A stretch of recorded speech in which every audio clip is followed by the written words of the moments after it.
would you sacrifice for a love that was never supposed to exist?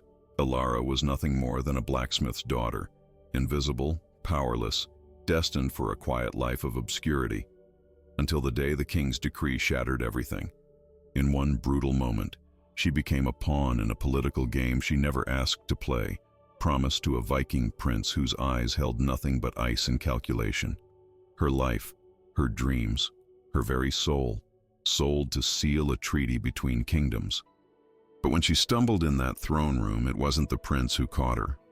It was him, the forgotten brother, the bastard, the man whose single touch ignited something she'd never felt before.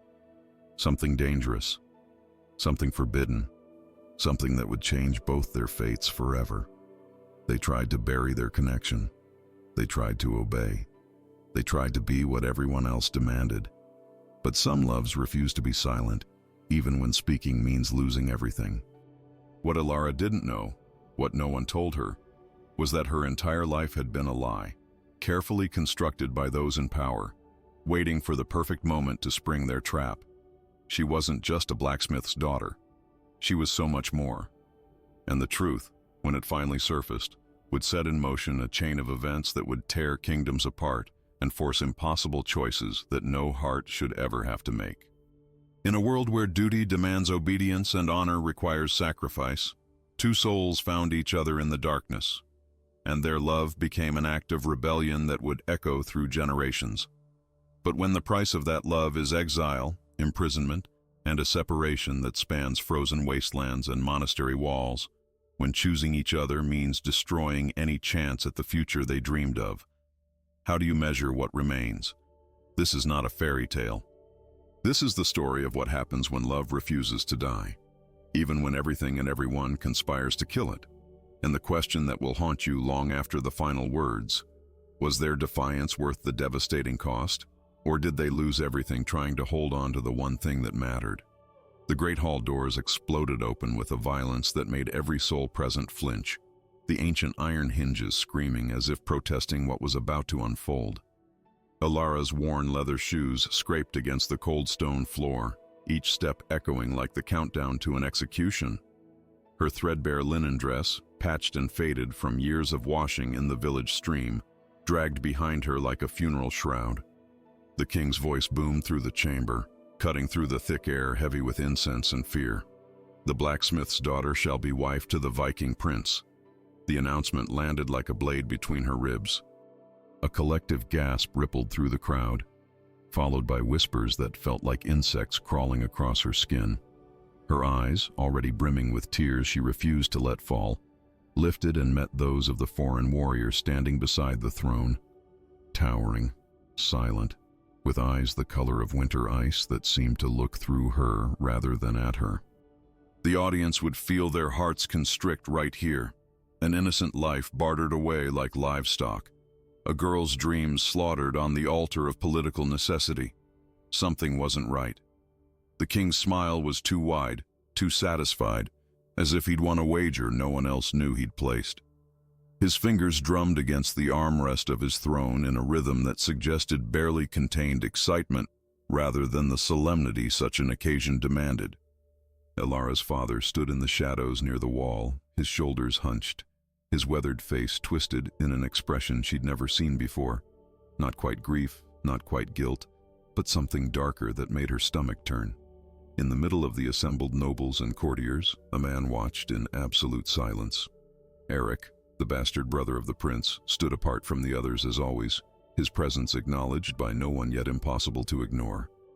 His face bore the marks of exile and hardship, a scar that split his left eyebrow, sun-weathered skin that spoke of years spent far from court comfort, and eyes that carried shadows of memories he desperately wished to forget.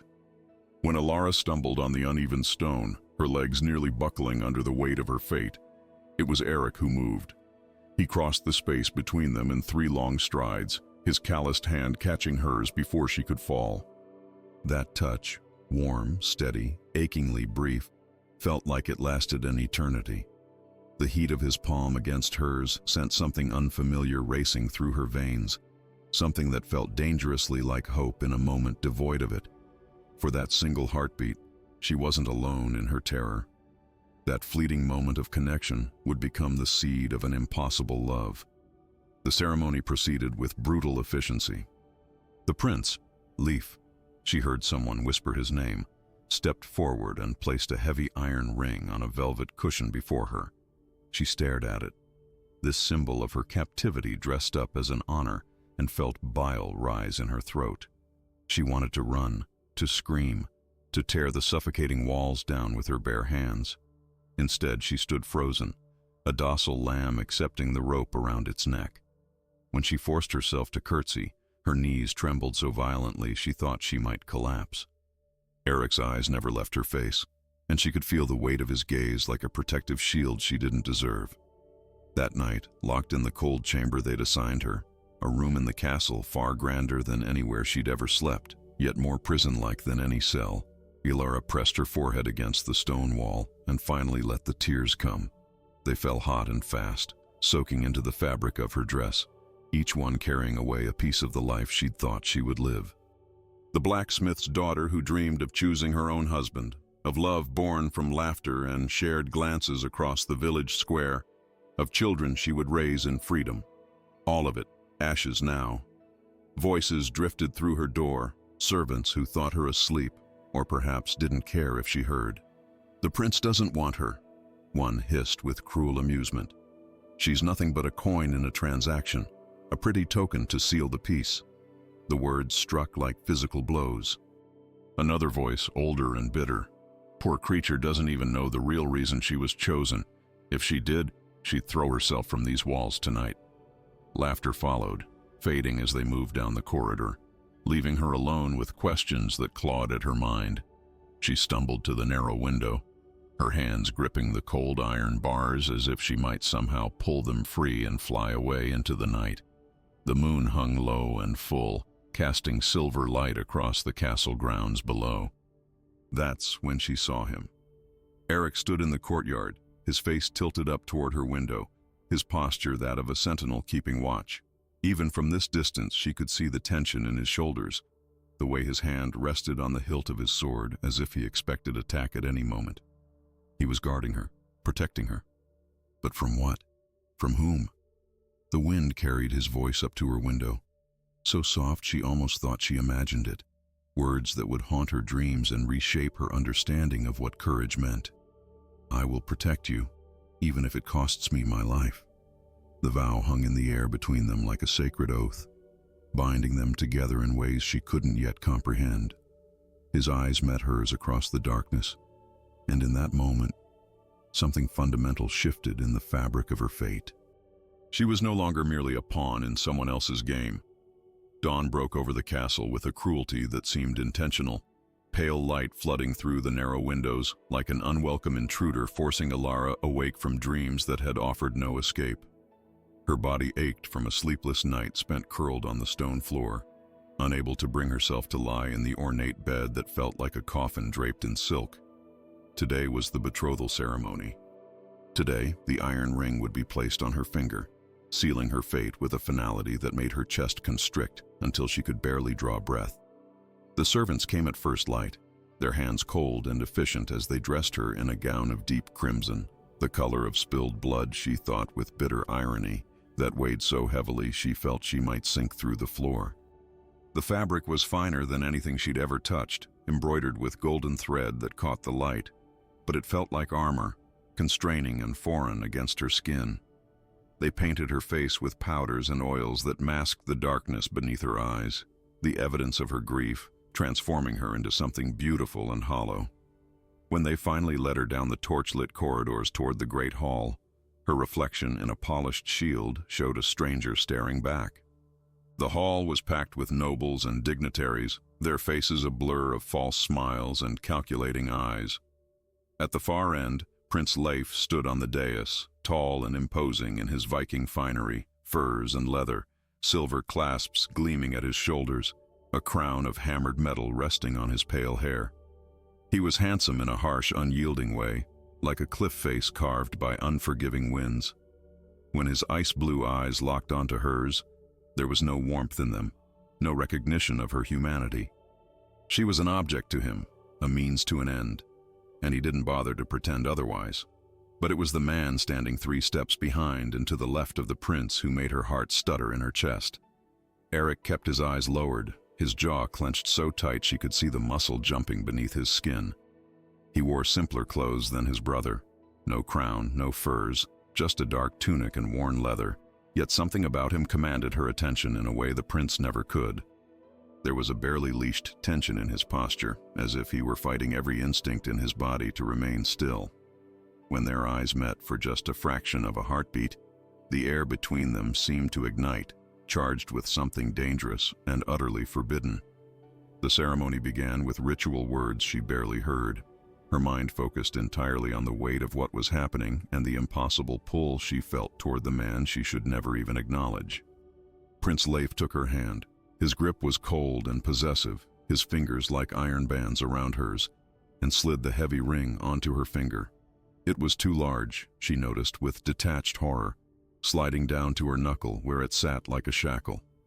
The prince didn't notice or didn't care. He raised her hand to his lips in a gesture that should have been romantic but felt more like a predator marking territory. The crowd erupted in polite applause that echoed off the stone walls like thunder. The betrothal feast that followed was an exercise in torture. Alara sat at the high table between Prince Leif and his father, the Viking king whose presence was as overwhelming as a storm front. They spoke over her as if she weren't there, discussing trade routes and military alliances, the terms of the peace treaty her body had bought. She pushed food around her plate with trembling fingers, unable to swallow past the knot of dread lodged in her throat. The mead they kept pouring tasted like copper, like fear, and she left each cup untouched. Then came the moment that would change everything. A nobleman 3 seats down, Lord Magnus, someone whispered his name, had drunk far too much. His face was flushed red, his words slurring as he gestured wildly with his goblet, sloshing wine onto the white tablecloth. His bloodshot eyes fixed on Eric, who stood against the wall with the other guards and lesser nobles, and his lip curled with contempt. "The bastard son of sin!" he bellowed, his voice cutting through the conversations around them. "Standing there like he has any right to witness royal proceedings? Tell me, mongrel, does it burn to watch your legitimate brother claim what you could never have? Does it tear at you to know you'll never be anything but a footnote in your father's shame?" The hall fell into shocked silence. Even the servants froze mid-step, and Alara felt the blood drain from her face. Eric stood perfectly still, his expression carved from stone, but she saw it, the flinch in his eyes, the way his hand tightened on his sword hilt before forcing itself to relax. He said nothing, did nothing, accepting the humiliation as if it were his birthright. The sight of it, this proud, strong man being degraded in front of everyone, ignited something fierce and unstoppable inside her chest. Before she could stop herself, before fear or common sense could intervene, Alara rose to her feet. Her chair scraped loudly against the floor, and every eye in the hall swiveled toward her. Her voice, when it came, was steadier than she'd imagined possible, ringing clear through the stunned silence. "Lord Magnus, you speak of shame, yet the only shame in this hall is the cowardice of a man who mocks another simply because he can. Birth does not determine worth, actions do. And from what I have witnessed, the man you insult has shown more honor and courage than most born to privilege could ever claim." The shock was total, absolute. Nobles gaped at her like she'd grown a second head. The Viking king's eyebrows rose in something that might have been amusement or fury. She couldn't tell which. Prince Leif's face darkened with anger, his jaw working as if he were grinding his teeth to powder.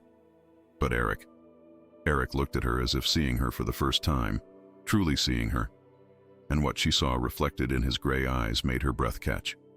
Recognition, understanding, the sudden, terrifying realization that his soul had found its echo in hers. The seed of connection they'd felt the night before wasn't circumstantial or imagined. It was real, growing, taking root in soil that could only yield tragedy. The rest of the feast passed in a blur of tension so thick it was suffocating. Prince Leif's hand occasionally found her wrist, his grip just slightly too tight, a warning she could read clearly. When the formal ceremonies finally ended and guests began to disperse, She felt his breath hot against her ear as he leaned close. "You will not speak to my brother again. You will not look at him. You will forget he exists. Am I understood?" His voice was pleasant, conversational, but the threat beneath it was unmistakable. She nodded mutely, her throat too tight for words, and he released her with a smile that never reached his eyes. As she fled toward her chambers, desperate for solitude, for air, for any escape from the suffocating weight of her new reality, she saw Eric being led away by guards, his brother's orders no doubt, ensuring the command was obeyed. But later that evening, as twilight painted the sky in shades of purple and gold, Ilara found herself drawn to the castle's inner courtyard. Rain had begun to fall, light and cold, misting the air with droplets that clung to her hair and dress. She stood beneath the ancient oak tree at the courtyard's center, letting the rain wash away her tears where no one could see them fall. That's when she heard footsteps and turned to find Eric standing at the courtyard's edge, just visible in the fading light. He should have stayed away. He'd been ordered to. They both knew the danger. But he stood there anyway, and when she smiled at him, a small, sad smile that held no words, no promises, nothing but acknowledgement of what was growing between them, she saw understanding bloom across his face. They said nothing. They didn't move closer. They simply existed in that moment, and both of them knew with terrible certainty that there was no turning back now. Whatever this was between them, it had already passed the point of denial. The summons came 3 days after the betrothal feast, delivered by a hollow-eyed messenger who wouldn't meet Ilara's gaze. Her father, the village blacksmith who had raised her with calloused hands and quiet love, had been found in his forge, delirious and muttering words that made no sense. The castle physician had been sent to examine him, but the messenger's trembling voice suggested something far worse than illness. Ilara's blood turned to ice water in her veins. She'd been so consumed by her own fate, so trapped in the golden cage of her engagement, that she hadn't thought about what this arrangement might have cost the man who'd given her life. Prince Leif granted her permission to visit with obvious reluctance, his pale eyes narrowing as if he suspected some scheme. "You have until sunset," he said coldly, each word clipped and precise. "The guards will accompany you. Do not make me regret this kindness." Kindness. The word tasted like ash on her tongue, but she curtsied deeply, swallowing the bitter response that burned in her throat. The journey back to the village felt like descending into a memory, each familiar landmark triggering a sharp pang of loss for the life she'd never live. The forge stood at the village's edge, its chimney cold and silent. Wrong, so fundamentally wrong, because her father's forge had never gone dark, not in all her 18 years of life. Smoke should be billowing from that stone stack. The ring of hammer on anvil should be echoing through the streets, but there was only terrible, suffocating silence. She found him sitting on the dirt floor amidst scattered tools and cold coals. His powerful frame collapsed in on itself like a building after fire. His hair, once iron gray and proud, seemed to have whitened overnight. His hands, those strong blacksmith's hands that had shaped metal and held her when she cried and taught her the difference between justice and mercy, shook uncontrollably as they clutched at nothing. When he looked up at her approach, his eyes were distant, haunted by ghosts she couldn't see. "Papa," she whispered, kneeling beside him in the ash and soot, her fine castle dress immediately ruined. She didn't care. She reached for his hands, and they felt cold despite the summer heat. "Papa, what's happened? What's wrong?" His voice, when it came, was a broken rasp that barely resembled the steady baritone she'd known all her life. "They made me lie to you, little Ember. All these years I lied." Tears carved clean tracks through the soot on his weathered face. "The king, he knew. He always knew. Your mother." His voice cracked, shattered on the name he'd rarely spoken. "Your mother wasn't just a blacksmith's wife. She was Lady Helena of House Ashford, a noblewoman who fled her family's cruelty and found refuge in my forge. We loved each other. God forgive us, we loved each other. But she was married to a lord who would have killed us both if he'd known." The words hit Ilara like physical blows, each revelation rewriting the foundation of everything she'd believed about herself. The courtyard seemed to tilt beneath her, the world reshaping itself into something unrecognizable. "What are you saying?" she breathed, though part of her already understood, already saw the horrifying shape of the truth emerging from the shadows. "You're not just a blacksmith's daughter," her father continued, his voice gaining strength even as his spirit seemed to crumble further. "You have noble blood, Ilara. The king discovered the truth years ago. His spies are everywhere, missing nothing, and he kept it hidden, kept it as a weapon to use when he needed it. That's why you were chosen for the prince, not because of any treaty terms or diplomatic necessity, because they needed someone with enough noble lineage to make the marriage legitimate in the eyes of both kingdoms, but someone powerless enough to control completely. You were perfect. A secret noblewoman raised in poverty, with no family to protect you, no resources to resist. They've been planning this for years, waiting for the right moment to spring their trap." The nausea that rose in Ilara's throat was overwhelming. She stumbled to her feet, her mind reeling with the implications. Every kindness the king had shown her father, every coin paid for metalwork, every protection from bandits and tax collectors, it had all been investment, carefully maintaining an asset for future use. She'd been groomed for this fate since before she could remember, shaped and positioned like a piece on a chessboard. The rage that flooded through her veins was white-hot, burning away the fear and grief and replacing it with something harder, something that tasted like iron and felt like righteousness. But beneath the anger was a deeper, colder terror. If the king had kept this secret, what else was he hiding? What other manipulations were woven into the fabric of her engagement? She thought of Prince Leif's cold eyes, of the way he looked at her like property, and suddenly understood that she'd never been meant to be a wife. She was meant to be a pawn, moved and sacrificed as politics demanded. Someone else had reached the same conclusion, and he stood in the doorway of the forge like a shadow given form. Eric's presence made her father stiffen with recognition and something that looked disturbingly like guilt. "You shouldn't be here," the old blacksmith said, his voice hoarse with warning. "If they find out you came—" "They won't," Eric interrupted, stepping into the dim interior. His eyes found Ilara's, and the concern in them made her chest ache. "I followed her here. I needed to know what the king was hiding." He moved closer, and she saw he carried a leather satchel that bulged with documents. "I've been investigating since the betrothal. Something about this arrangement never felt right. The timing too convenient, the king too eager. So I searched the royal archives, places I'm not supposed to access." His jaw clenched. "I found the truth.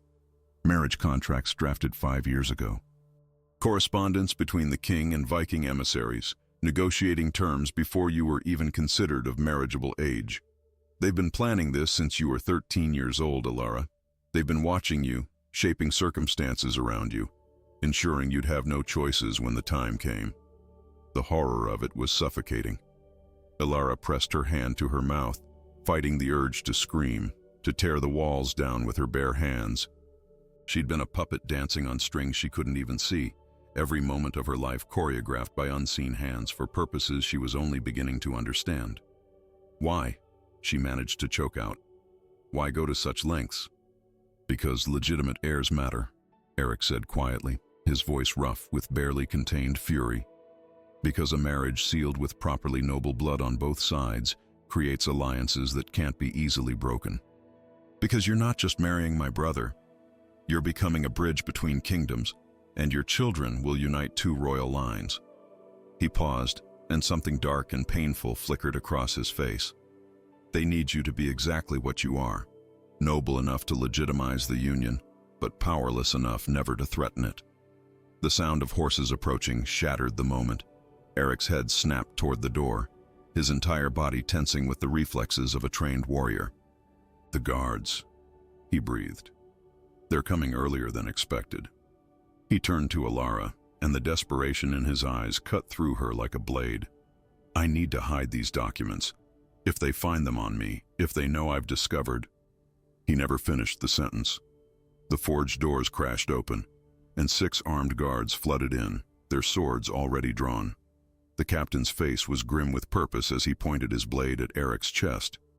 "Eric Thorson, bastard of the Northern Line, you are under arrest for treason against the crown. The charge is espionage and conspiracy to undermine a royal marriage." The formal words rang with terrible finality. Eric didn't resist, didn't reach for his weapon, but his eyes never left Alara's face as rough hands seized him and bound his wrists with iron chains. "Don't let them break you," he said, his voice steady despite the guards forcing him to his knees. "Remember who you are, not what they've tried to make you." They dragged him toward the door, and Alara lunged forward instinctively, only to be held back by two guards who appeared from nowhere. "Eric!" His name tore from her throat like a prayer, like a curse. Their eyes locked one final time across the chaos of the forge, and she saw everything she felt reflected back at her. The impossible connection, the doomed love, the terrible understanding that they were both pawns in a game far larger than themselves. Then he was gone, hauled into the sunlight, and his cry of pain echoed off the stone walls as they threw him roughly onto a horse. The sound reverberated through the village, through her bones, settling into her heart like a splinter of ice that would never melt. The castle walls felt like they were closing in on Alara, each stone pressing against her lungs until she could barely draw breath. They'd brought her back in silence, the guards flanking her like she was the prisoner rather than the betrothed, their eyes carefully averted as if looking at her might somehow implicate them in whatever crime they imagined she'd committed. She'd been escorted directly to Prince Leif's private chambers, a summons that made her skin crawl with dread, and now she stood before him while he circled her like a wolf assessing wounded prey. "You went to see the bastard." It wasn't a question. Prince Leif's voice was unnervingly calm, each word precisely enunciated, which somehow made it more terrifying than if he'd been shouting. "You spoke with him, in your father's forge, away from witnesses, away from the propriety expected of my future wife."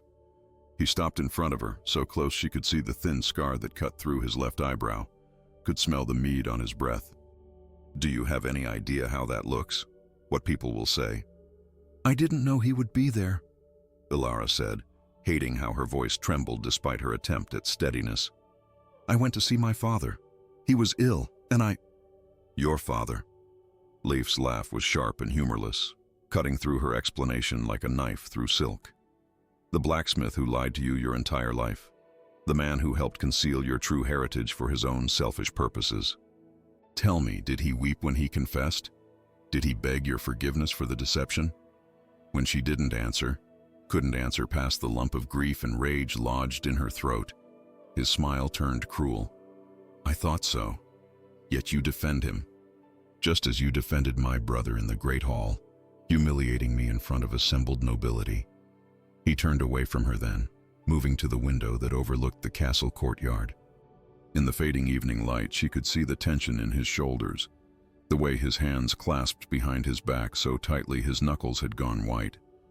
For a moment, just a fleeting, treacherous moment, she almost felt pity for him, almost understood that perhaps he too was trapped in a fate not of his choosing, forced to play a role that fit him as poorly as her wedding dress fit her.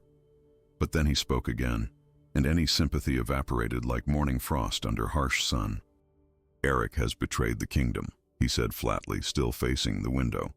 "He accessed royal documents without permission, stole sensitive information regarding diplomatic negotiations, and conspired to undermine a treaty that has taken years to negotiate. The penalty for such treason is death." He let that word hang in the air between them, heavy and final. "However, I am not without mercy. He is my brother after all, even if that brotherhood is tainted by the circumstances of his birth. I will spare his life." He turned to face her, and the calculation in his ice-blue eyes made her stomach turn. "If you swear before witnesses that you will never speak to him again, never look at him, never acknowledge his existence, you will forget he ever lived, and you will be the dutiful wife this kingdom needs." The choice wasn't a choice at all. It was a noose disguised as negotiation, a trap with teeth she could already feel closing around her throat.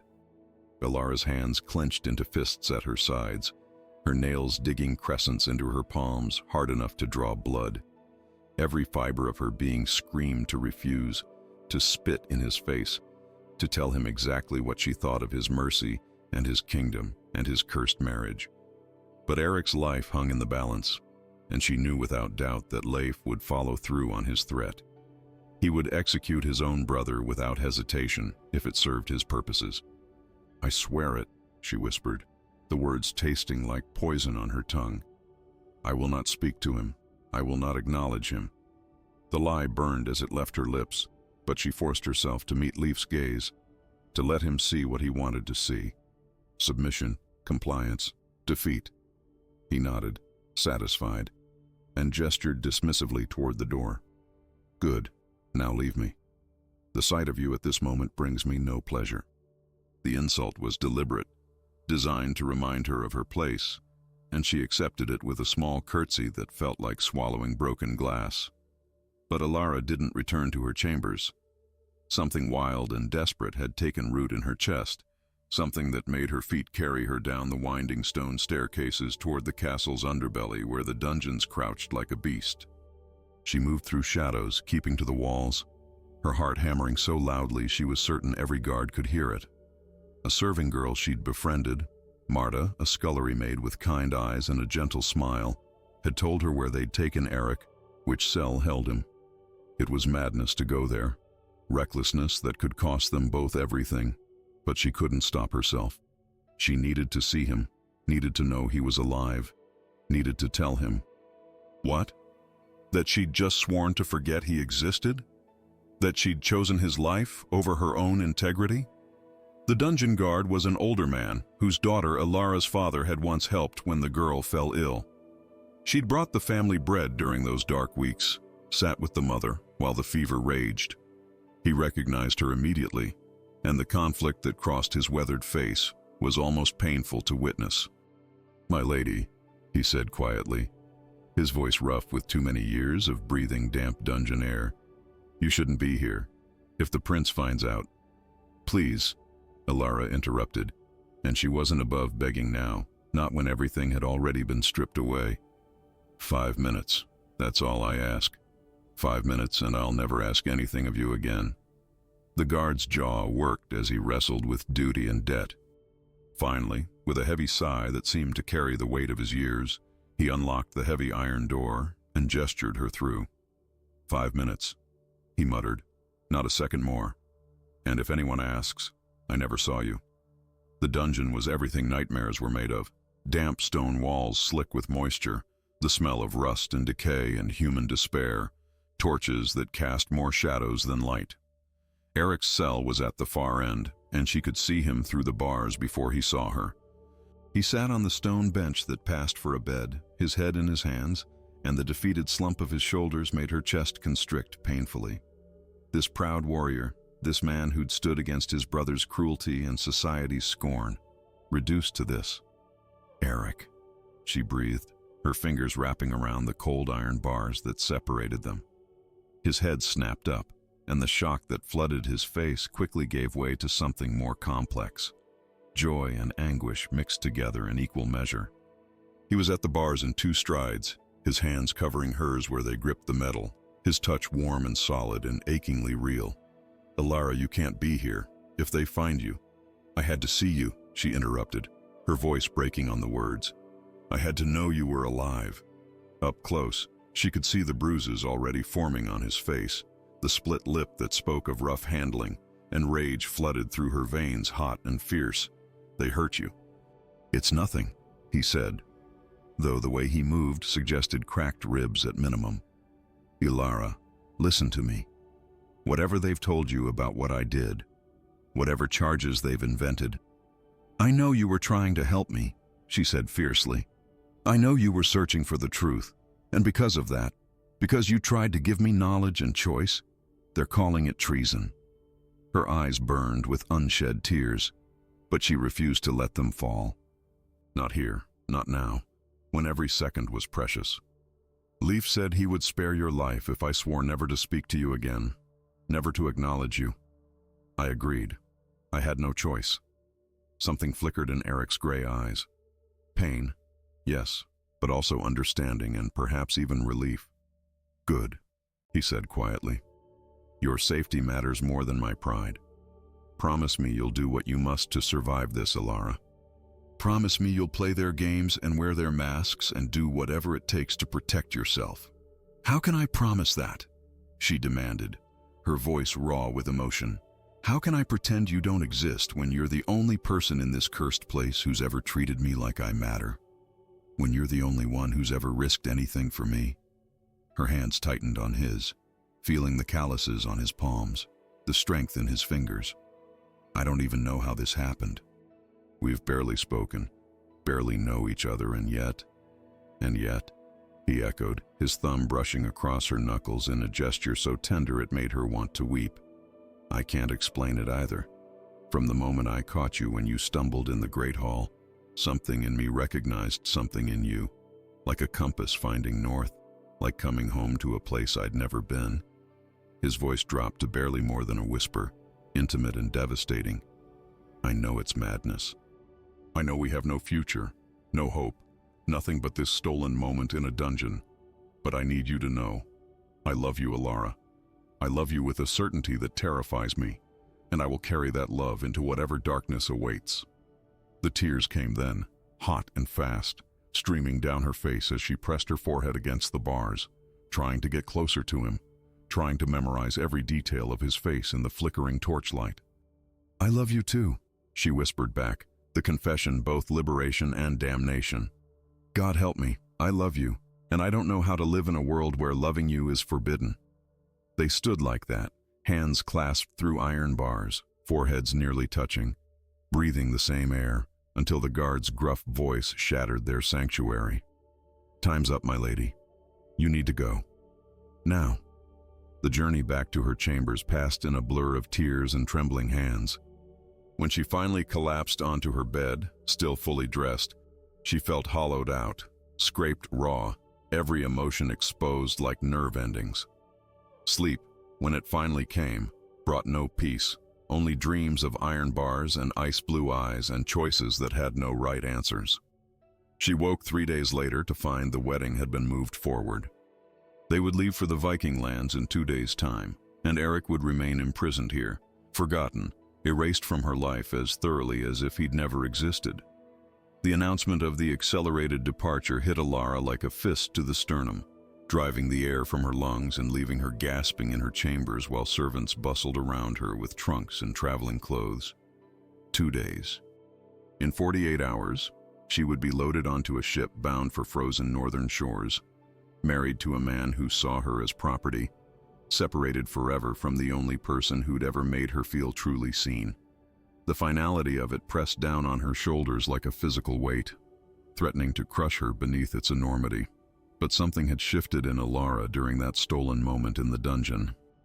The girl who'd stumbled into the Great Hall a week ago, terrified, compliant, accepting her fate with bowed head, had been burned away, leaving behind someone harder, someone willing to fight. If they were going to take everything from her, she would at least have one act of defiance, one choice that was truly hers. She would free Eric, consequences be damned. Marta, the scullery maid, came to her chambers that evening under the pretense of bringing fresh linens. The girl's hands shook as she closed the door behind her, her eyes darting nervously toward the windows, as if guards might materialize from the shadows. "My lady," she whispered, her voice barely audible over the crackling fire. "You asked me to help, and I will, but you must understand, if we're caught, they'll hang us both. They'll call it treason, conspiracy, and they won't show mercy to a commoner like me." "I know what I'm asking," Alara said quietly, taking the girl's trembling hands in hers. "And I know the risk. If you want to walk away, I'll understand. I'll bear you no ill will. But Marta, he'll die in that cell if I do nothing.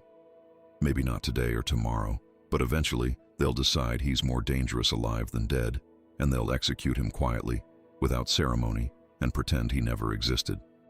Her voice cracked on the words, raw emotion bleeding through despite her attempts at control. "I can't let that happen. I won't."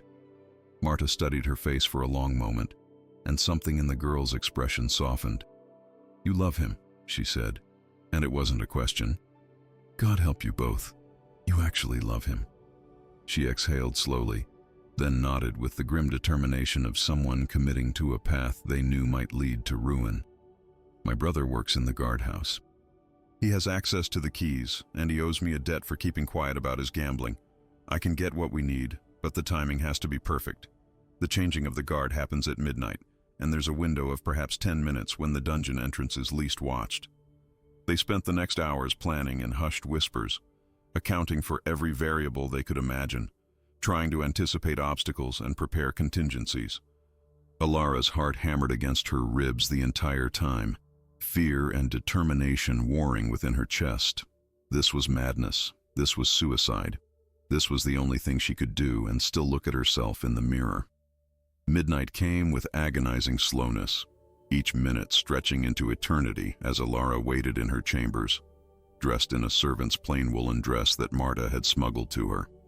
The clothing felt strange against her skin after days of silk and velvet, but it also felt like armor, like reclaiming a part of herself that had been buried under courtly expectations.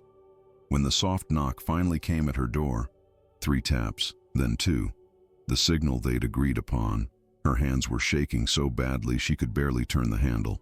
Marta stood in the corridor, her face pale as parchment in the dim candlelight, a ring of iron keys clutched in her white-knuckled grip. "This is your last chance to change your mind," she whispered urgently. "Once we start down this path, there's no turning back." "I know," Alara breathed, stepping into the hallway and pulling her hood up to shadow her face. "Let's go." They moved through the castle like ghosts, keeping to servant passages and darkened corridors, their hearts stopping at every creak of floorboards, every distant voice.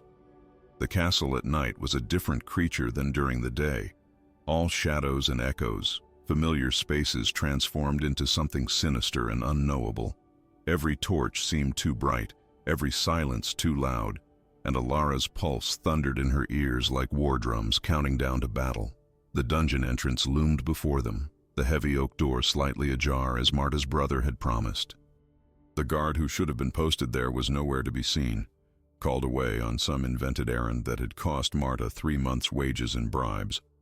They slipped through the gap, and the temperature dropped immediately, the dank chill of underground stone wrapping around them like a corpse's embrace.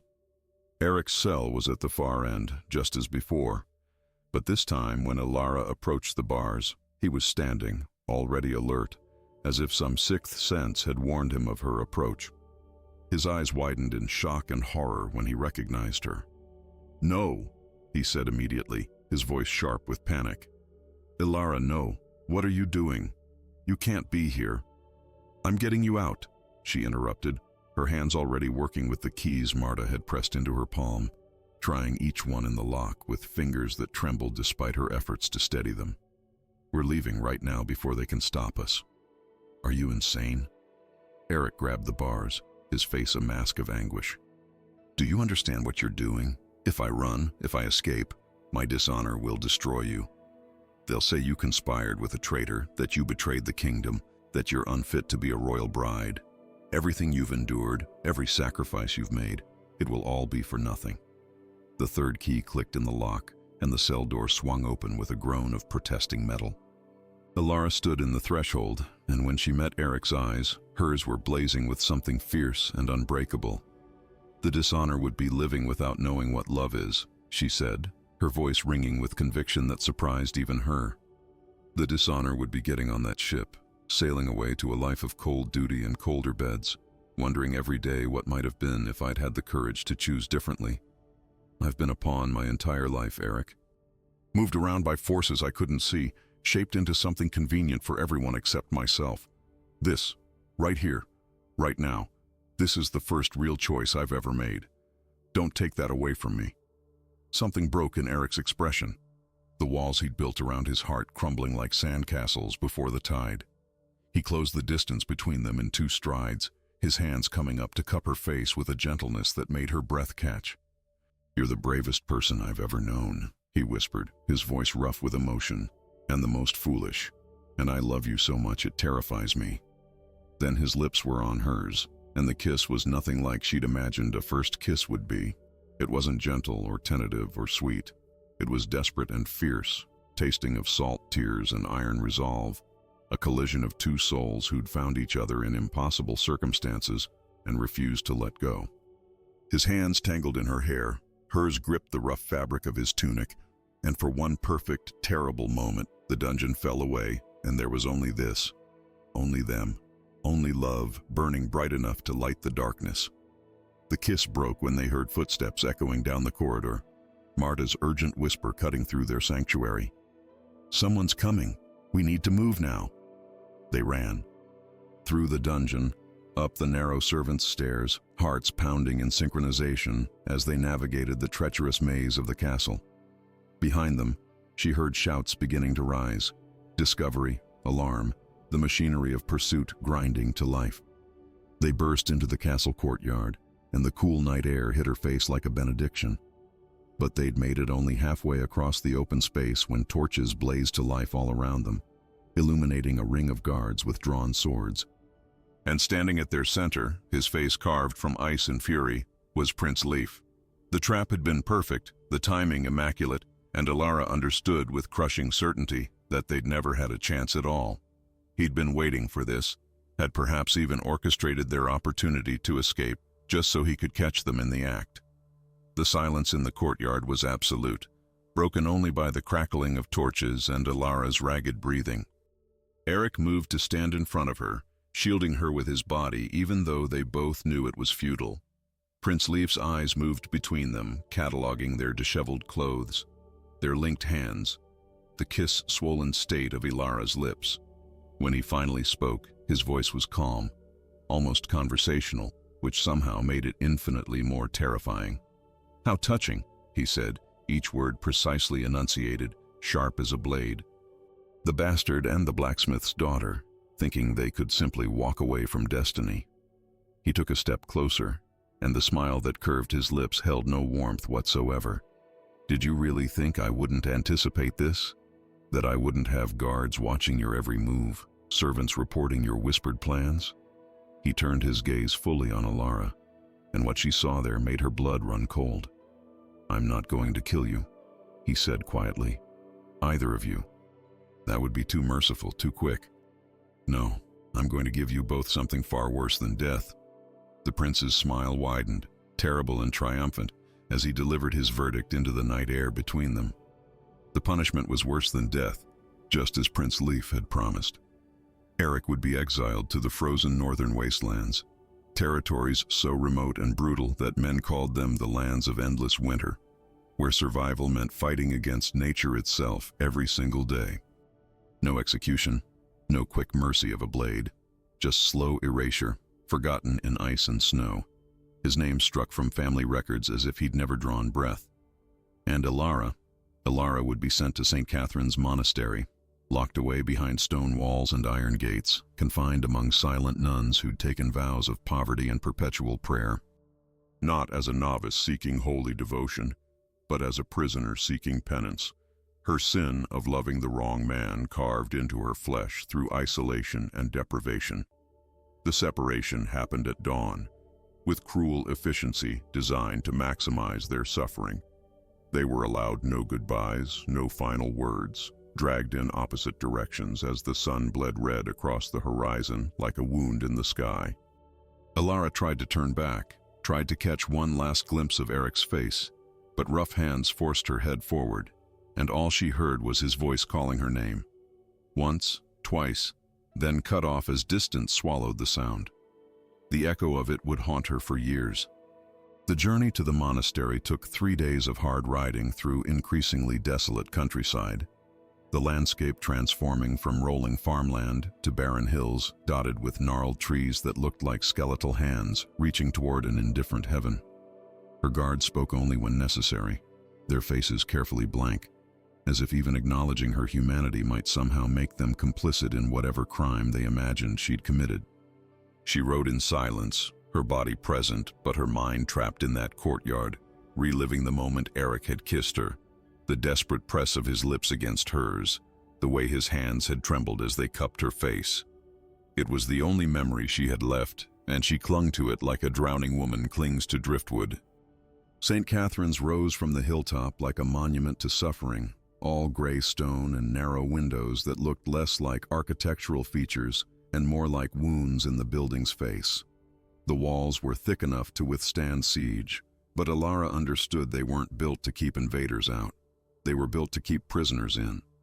The Mother Superior who greeted her arrival was a woman carved from granite and righteousness, her face a map of hard-won discipline and zero tolerance for weakness. She looked at Ilara with eyes that saw straight through flesh to the sin beneath, and her first words were not of welcome, but of warning. "You are here to atone," she said, her voice like gravel scraping across stone.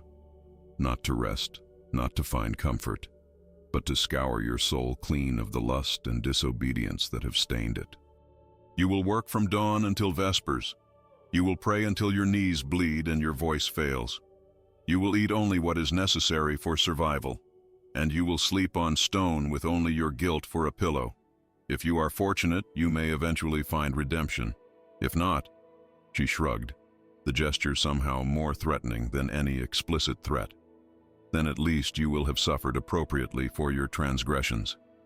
The cell they gave her was barely larger than a coffin stood on end, 4 paces long, 3 paces wide, with a narrow cot that was more wood than mattress, and a single window so high and small it admitted almost no light.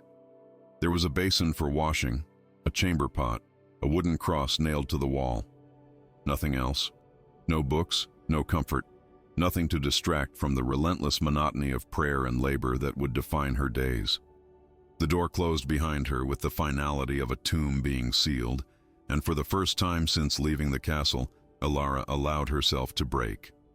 She collapsed onto the stone floor and wept, for Eric, for herself, for the life that had been stolen before it could begin, for love that had bloomed bright and been cut down before it could bear fruit.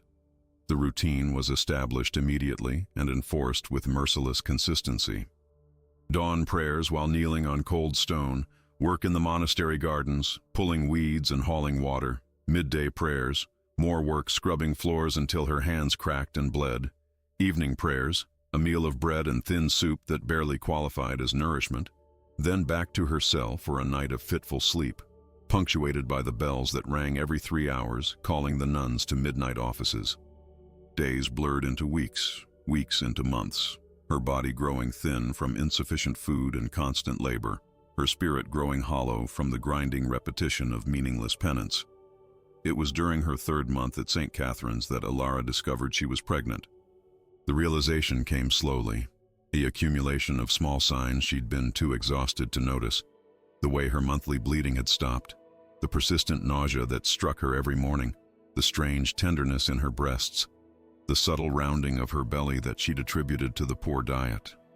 When the truth finally crystallized in her mind, she was in the garden, her hands buried in dark soil, and the shock of it drove the air from her lungs so completely she thought she might suffocate right there among the vegetables. That single kiss in the dungeon, desperate and fierce and all-consuming, had created life. Eric's child was growing inside her, a living connection to the man she loved, a piece of him she could carry forward into whatever darkness awaited. The terror that flooded through her was matched only by an equally fierce protectiveness, a primal need to guard this fragile spark of hope in a world that seemed determined to extinguish everything good and true. She hid the pregnancy as long as she could, wearing her loose religious garments strategically, avoiding the communal baths, working twice as hard to deflect suspicion. But the nuns of St. Catherine's had seen too many women try to conceal pregnancies, and their eyes were sharp with decades of practiced observation. Sister Margaret, a hard woman whose face looked like it had forgotten how to smile, cornered Ilara in the laundry after 6 months, her gaze dropping to the unmistakable swell beneath the rough fabric. "So," she said, her voice devoid of sympathy, "the wayward girl carries the fruit of her sin. How predictably disappointing." She circled Ilara like a predator assessing prey. "The Mother Superior will need to be informed. This changes everything. Your penance, your future, the child's fate. Nothing can remain as it was." The months that followed were a special kind of hell. They moved her to a different cell, watched her constantly, rationed her food even more strictly, as if they could somehow starve the sin out of her body without harming the innocent life within. She grew weak, her body struggling to nourish the growing child while being systematically denied adequate nutrition. Her faith, what little had remained after everything she'd endured, began to crumble like ancient parchment. disintegrating under the weight of injustice and cruelty masquerading as righteousness. At night, when the monastery fell silent except for the wind howling through the eaves, like the voices of the damned, Ilara would press her hands to her swollen belly and talk to the child growing there.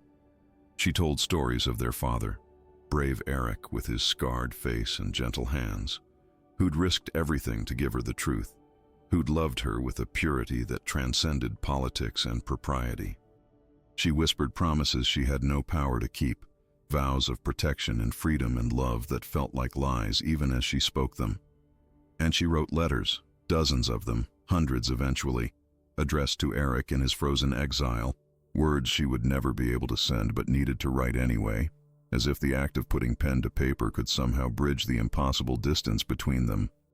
"My love," she wrote by the light of a single candle stub she'd stolen from the chapel, her handwriting shaky from exhaustion and malnutrition. "I don't know if you're alive or dead, suffering or somehow finding peace in that frozen wilderness. I don't know if you think of me, if you regret the choice we made, if you found a way to forgive yourself for loving me.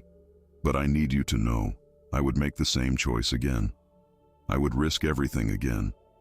Because that moment in the dungeon, that kiss, the way you looked at me like I was precious, that was the only real thing in a life of lies and manipulation.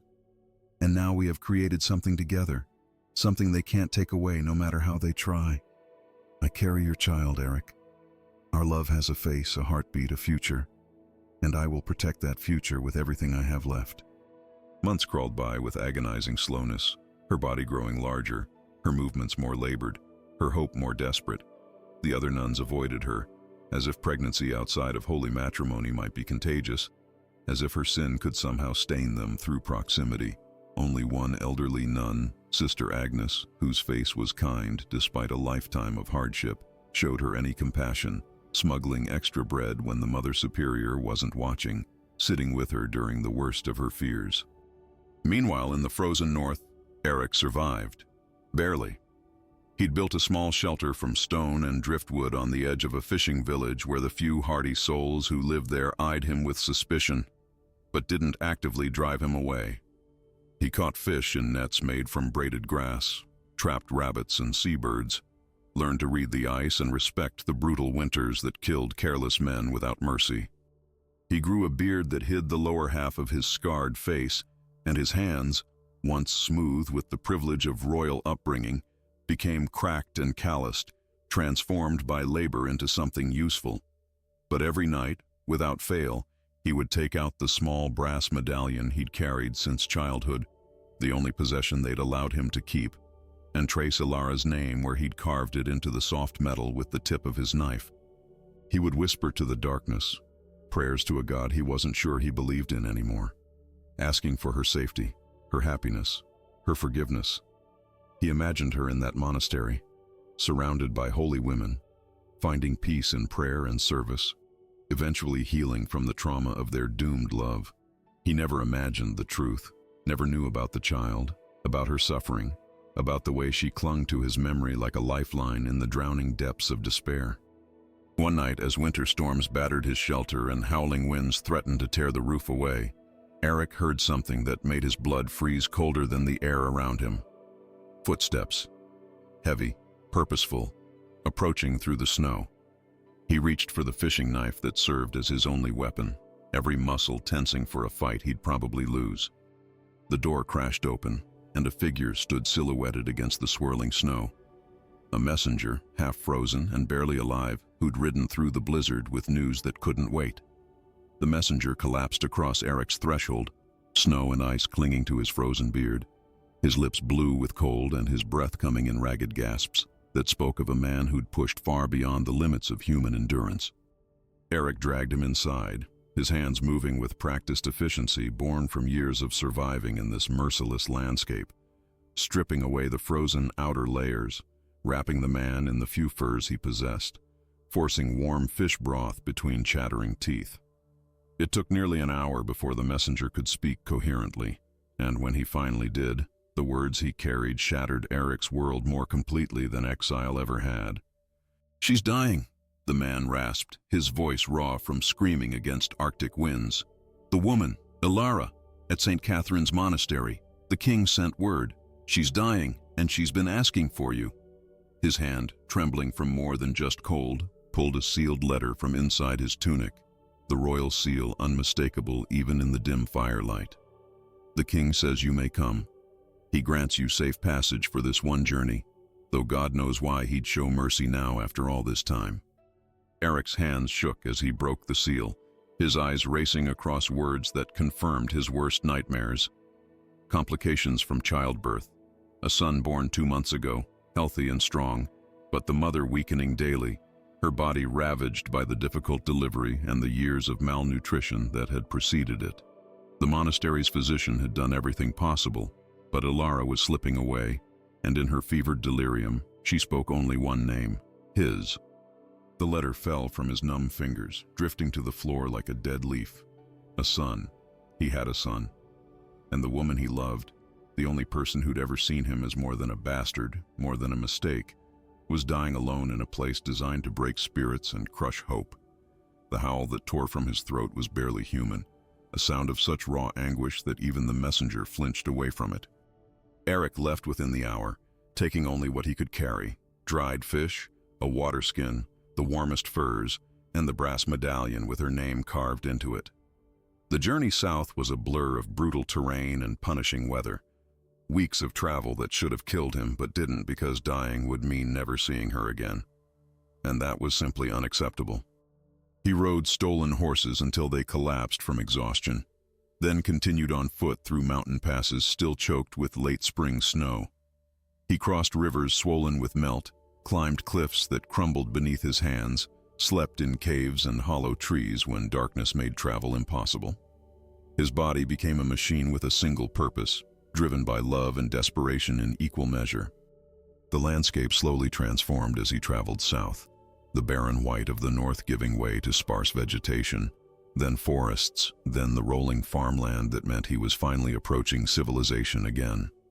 But Eric barely noticed the changes, his mind consumed with calculations of time and distance, with prayers he wasn't sure anyone was listening to, with memories of Ilara's face in that dungeon, the way she'd looked at him like he was worth saving.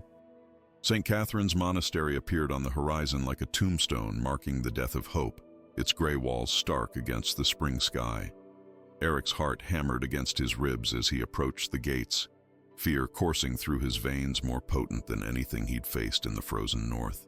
Fear that he'd arrived too late, fear that she'd already slipped beyond reach, fear that their last words would forever be those shouted across a courtyard as they were torn apart. The Mother Superior met him at the gates, her face carved from disapproval and judgment, but even she couldn't deny the king's explicit orders. She led him through corridors that smelled of incense and suffering, past cells where women prayed or worked in silence, their faces carefully blank as this rough, scarred man passed. Finally, they reached a door at the end of a long hallway, and the Mother Superior's expression softened just slightly, the first crack in her granite facade. "She's been waiting for you," she said quietly. "I don't pretend to understand the forces that brought you both to this point, or the love that survived such separation. But I am not so old or so rigid that I can't recognize something genuine when I see it." She pushed the door open. "You have until sunset. After that..." She didn't finish the sentence. She didn't need to. The room was small and sparse, lit by a single window that admitted weak afternoon light. And there, in a narrow bed that seemed far too large for the fragile form it contained, was Ilara. Eric's breath caught in his throat, his vision blurring with tears he'd thought frozen out of him years ago. She was so thin, frighteningly so, her cheekbones sharp beneath skin that had gone translucent with illness, her once vibrant hair now dull and lank against the pillow. But her eyes, when they opened at the sound of his footsteps, her eyes were still the same, still holding that fierce light that had captivated him from the first moment. "Eric," she breathed, his name barely more than a whisper, but it carried more weight than any shout. "You came. I knew you would come." He was at her bedside in 3 strides, falling to his knees beside the bed, his calloused hands reaching for hers with a gentleness that belied their roughness. "I'm here," he said, his voice breaking on the words. "I'm here, my love. I'm so sorry it took so long. I'm sorry for everything. Don't, she interrupted, her fingers squeezing his with surprising strength. Don't apologize for surviving. Don't apologize for living. A weak smile curved her pale lips. We made our choice, remember? In that dungeon. We chose love over duty, truth over convenience. I would make that choice again, Eric, every single time. You're going to be fine, he said desperately, even as his eyes catalogued evidence to the contrary. The fever-bright flush on her cheeks, the labored rise and fall of her chest, the way her body seemed to be consuming itself. You're going to recover, and we'll find a way. Eric. His name was a gentle rebuke, calling him back to reality. We both know that's not true. The physician has been honest with me, even if no one else has been. My body is failing. It's been failing since long before our son was born, and the birth itself. She paused, gathering strength. But I need you to see him. I need you to meet him before. Her voice caught. They're bringing him now. Sister Agnes went to fetch him from the nursery. As if summoned by her words, the door opened and the elderly nun Eric had seen earlier entered carrying a bundle wrapped in simple linen. The baby, their son, was awake, his eyes wide and curious, and when Sister Agnes placed him carefully in Ilara's arms, Eric felt his heart simply stop beating. The child had his mother's delicate features but his father's gray eyes, and a shock of golden hair that caught the afternoon light like a promise. His name is Thomas, Ilara said softly, adjusting the blanket so Eric could see him better. After my mother's father. I hope that's all right. I had to choose without you, and I wanted him to have a name that meant something, that connected him to... Tears spilled down her cheeks, and Eric reached up to wipe them away with shaking fingers. It's perfect, he whispered. He's perfect. You're perfect. He looked at this tiny human they'd created, this living proof that their love had substance and weight and consequence, and something in his chest cracked open, spilling grief and joy and desperate, terrified love. Thomas, my son. The words felt foreign on his tongue, impossible and miraculous all at once. They sat like that for hours, the three of them creating a family in borrowed time, as afternoon light shifted to golden evening. Ilara told him everything, about the pregnancy discovered too late, the months of hiding and fear, the agonizing delivery that had left her body broken, the nights spent whispering stories of his father to a child who couldn't yet understand. Eric told her about the north, the brutal winters, the fishing village, the way he'd survived on memories of her smile and the hope that somewhere, somehow, she was finding peace. As the sun began its descent toward the horizon, painting the room in shades of amber and blood, Ilara's breathing became more labored, her grip on Eric's hand weakening despite her obvious efforts to hold on.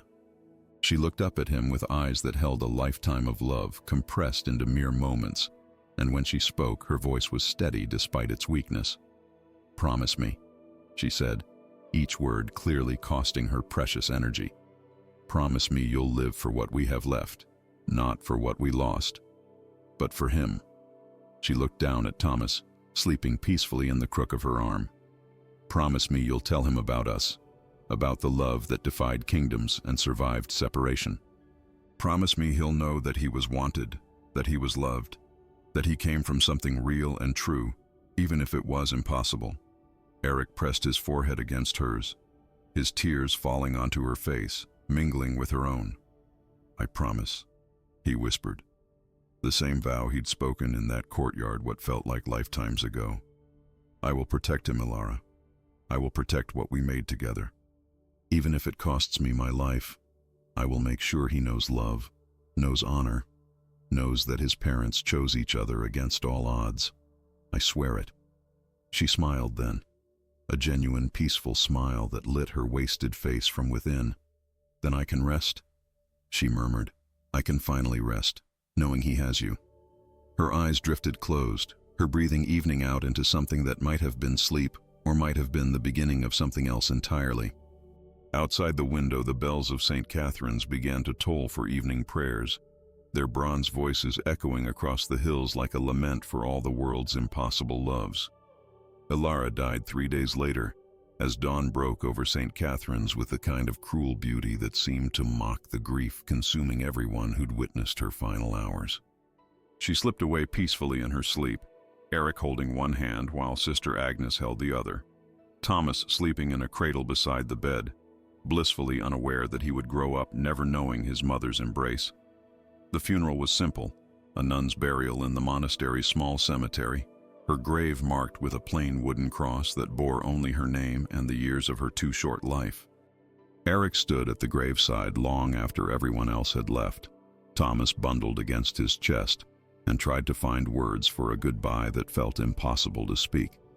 The king arrived at the monastery that same afternoon, his arrival announced by the thunder of hooves and the clank of armor, a procession of power that seemed obscene in this place of prayer and penance. Eric's first instinct was to run, to grab Thomas and disappear into the countryside before they could be separated, but he forced himself to stand his ground. Whatever came next, he would face it with the same courage Alara had shown every day of her imprisonment. The king dismounted with the stiffness of age, his face unreadable beneath his silver beard. Prince Leif stood at his father's side, and for once, the coldness in his ice-blue eyes had been replaced by something more complex. Regret, perhaps, or the dawning realization that his cruelty had achieved nothing but suffering. The king approached Eric slowly, his eyes moving from the bastard's scarred face to the infant sleeping against his chest, and something shifted in his expression. "The child," the king said, his voice carrying the weight of absolute authority. "He must come to court.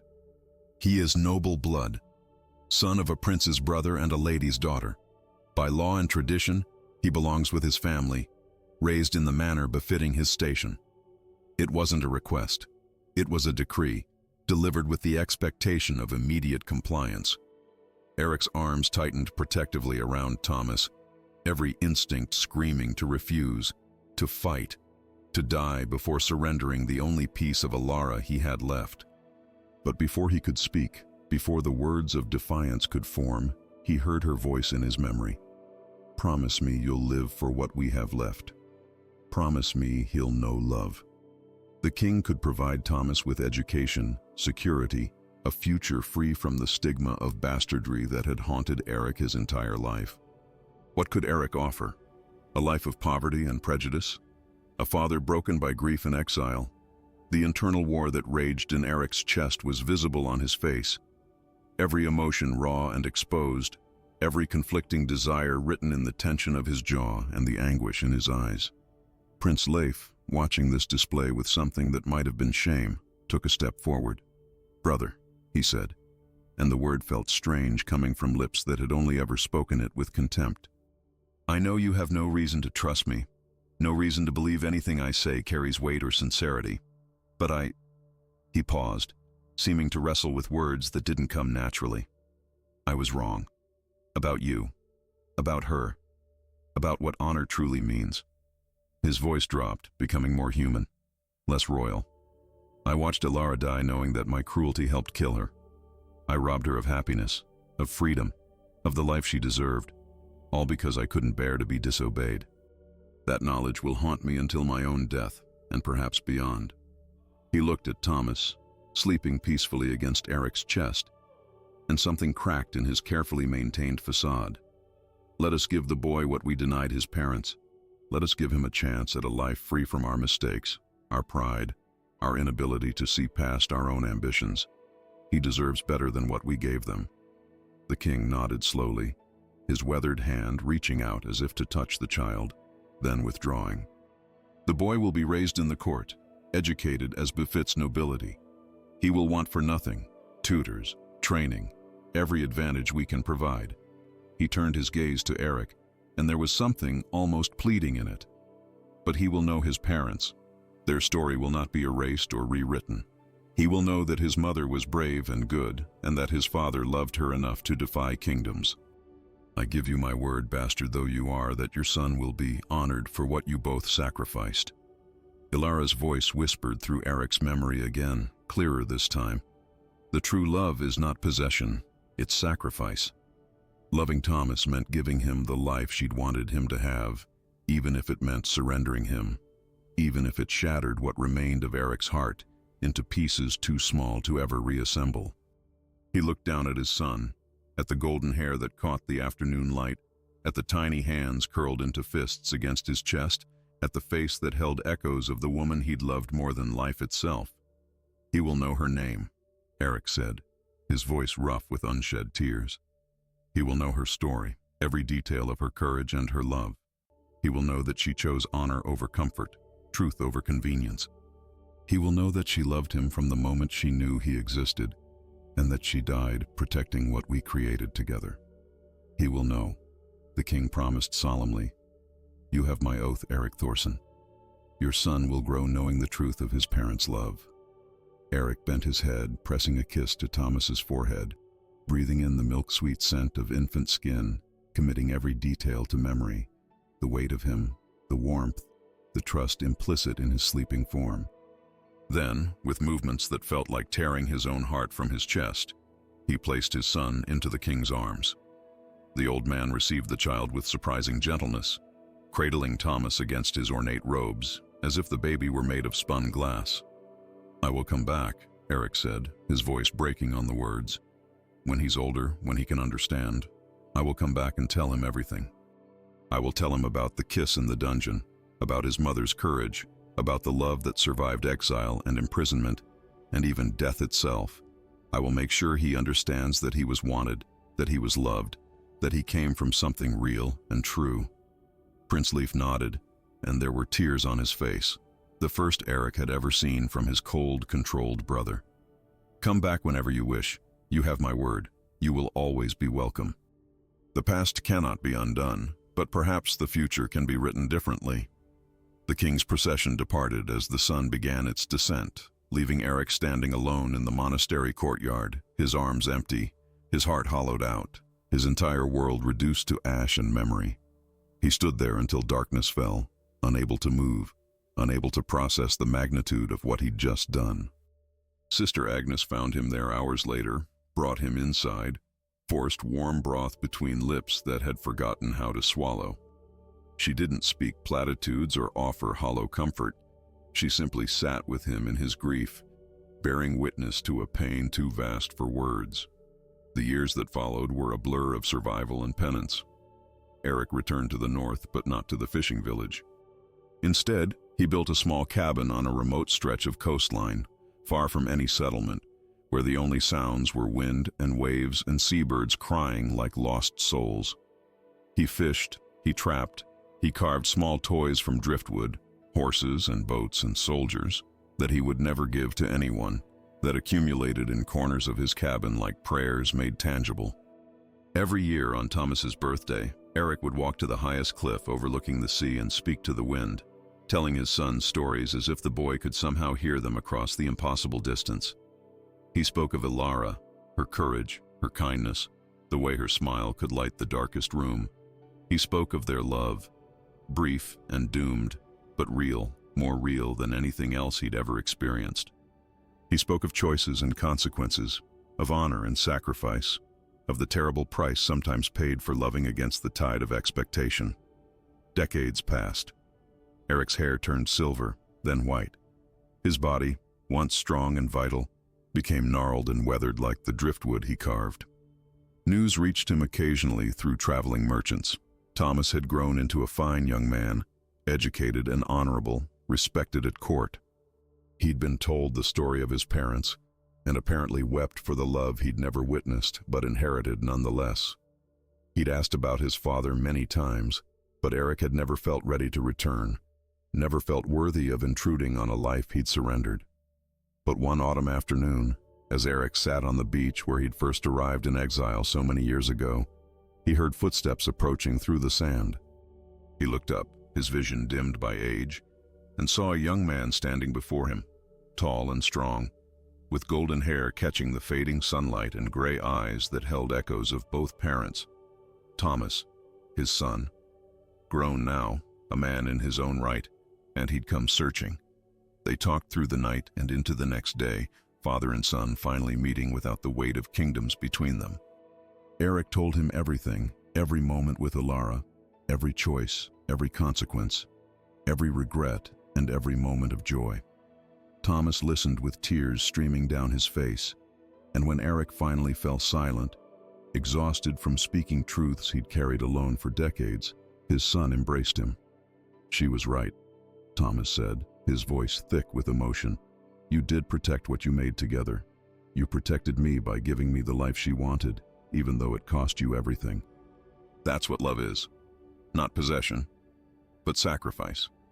Years later, when Eric was old and knew his time was ending, he returned one final time to the beach where he'd spent most of his exile. He carried with him the brass medallion, worn smooth from decades of handling, Ilara's name still visible where he'd carved it with shaking hands so long ago. He dug a shallow hole in the sand and buried it there, marking the spot with a simple cairn of smooth stones. "The honor may have won," he whispered to the wind, to the waves, to the ghost of the woman who'd changed everything. "They separated us, made us suffer, took away our chance at the life we dreamed of. But the love," his voice broke, then steadied. "The love never died, Ilara. It grew and changed and bore fruit. Our son knows what we were, what we meant to each other. He carries us forward, and that is victory enough." The sun set over the water, painting the sky in shades of gold and crimson, and Eric Thorson closed his eyes for the final time with a smile on his weathered face, knowing that love, true love, survives everything, even death, even time, even the cruelty of a world that tried to destroy it. Eric and Ilara's story forces us to confront the most painful truth about love. Sometimes the deepest devotion demands the ultimate sacrifice. They chose each other in a world designed to keep them apart, and that choice cost them everything: their freedom, their future, even their chance to raise the child born from their impossible love. But here's what will stay with you long after this story ends. Their love didn't die. It transformed. It lived on in Thomas, in the truth that was passed down, in the courage to defy expectation even when defiance guarantees suffering. So ask yourself this: if you were standing in that dungeon knowing that one kiss would cost you everything you'd ever known, would you have the courage to choose love anyway? If you were Eric, holding your newborn son for the first time while the woman you loved slipped away, could you find the strength to let that child go, knowing it was the only way to give him the life his mother dreamed of? These aren't easy questions, and there are no perfect answers. But that's exactly why this story matters. We live in a world that tells us love should be easy, convenient, fitting neatly into the boxes society provides. But real love, the kind that changes you, the kind that survives exile and imprisonment and even death, demands everything. It asks you to be brave when courage feels impossible. It requires sacrifice when surrender seems easier. And sometimes the greatest act of love is letting go, even when every fiber of your being screams to hold on tighter. Eric and Ilara teach us that honor isn't always about following rules or meeting expectations. Sometimes honor means listening to your heart even when the world calls it treason. Sometimes the most moral choice is the one that breaks every rule. Their story is a reminder that the connections we forge, the love we choose to nurture even in impossible circumstances, these are what define us, not the roles we're forced to play or the expectations we're born into. If this story moved you, if it made you question what you would do in their place, if it reminded you that love is worth fighting for even when the odds are insurmountable, then share it. Let others feel what you felt. Hit that like button, subscribe to this channel, and carry this story forward. Because just like Thomas carried his parents' love into the future, you can carry these truths into your own life. Remember, we are all writing our own stories every single day, making choices between duty and desire, between what's expected and what's real. Make yours count. Choose love. Choose courage. Choose to be remembered not for how well you obeyed, but for how bravely you loved. Thank you for listening to this journey. Until the next story, keep your heart open to the impossible.